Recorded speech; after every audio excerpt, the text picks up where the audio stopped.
Today in our 2018 Kia Soul, we're going to be installing CURT's Class 1 1¼ inch trailer hitch receiver, part number C11419. And this is what our hitch is going to look like when it's installed.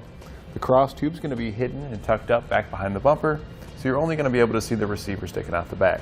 It's a Class 1 1¼ by 1¼ inch receiver, so it's going to be great for light towing needs, such as bike racks, cargo carriers, and very small trailers. It uses a 1/2 inch hitch pin and clip. Now, one doesn't come included with the hitch, but you can pick one up here at etrailer.com. And features hoop-style safety chain loops. There's a nice large opening, so it should accommodate just about every shape and size of safety chain. It features a 200-pound tongue weight, and that's the force going down on top of the receiver, and a 2,000-pound gross towing capacity. That's how much you can pull behind it. You do want to verify in your vehicle's owner's manual, so you don't exceed its towing capacities. CURT does recommend that you use a stabilization strap when hauling any non-trailer loads. This is essentially anything that doesn't have wheels. And now I've got some measurements for you to help you when deciding on accessories. From the ground to the top inside edge of the receiver tube, it measures about 10.5 inches. This is important when determining if you need to drop, rise, or raise shank on any of your accessories. And since this is such a low hitch, I do recommend a raised shank.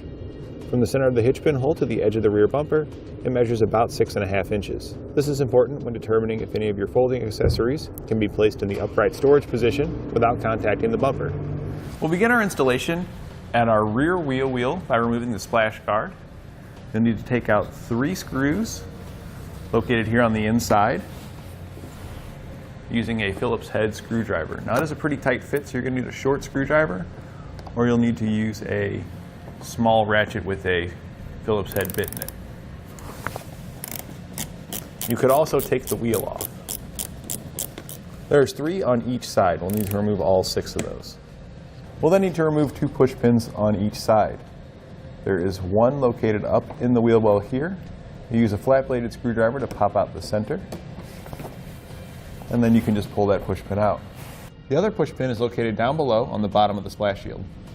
It removes in the same way. We can now set our splash shield aside. There's one more push pin located on the inside of your fender well.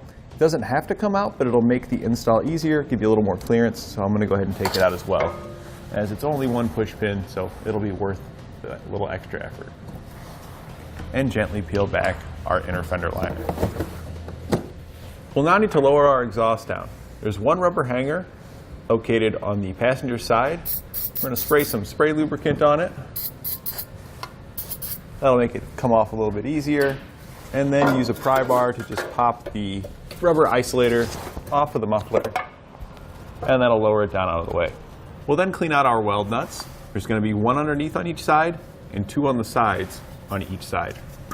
We're going to spray some spray lubricant in there and use a bristled brush to clean those out. That'll ease the installation of our hardware. Now prepare all of your hardware. Take each bolt and slide a conical tooth washer on it with the teeth facing away from the head of the bolt. We can now lift our hitch into position. You want to make sure you go up over your exhaust. You will then hold it in place, and we're going to get 1 bolt started on each side. This will hold the hitch into position, making it easier to install the rest of your hardware. We'll then install our side hardware. They'll install it just like our bottom ones. You can now tighten down all of your hardware with a 17mm socket.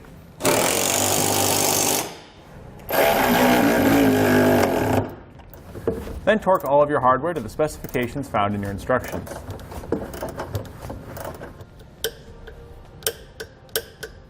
We'll now reinstall our exhaust. Use spray lubricant to make the installation go a little bit easier. And that'll just push back on. We can then put our splash guards back into place and reinstall the hardware in the opposite order that we removed it. You can see here on our driver's side, our inner fender well does come into contact with our hitch. You can trim this to make it easier. We're not going to be trimming ours today for demonstration purposes, but you can just cut a little bit of that off so that way it doesn't stick out. And that completes our installation of CURT's Class 1 1¼ inch trailer hitch receiver on our 2018 Kia Soul.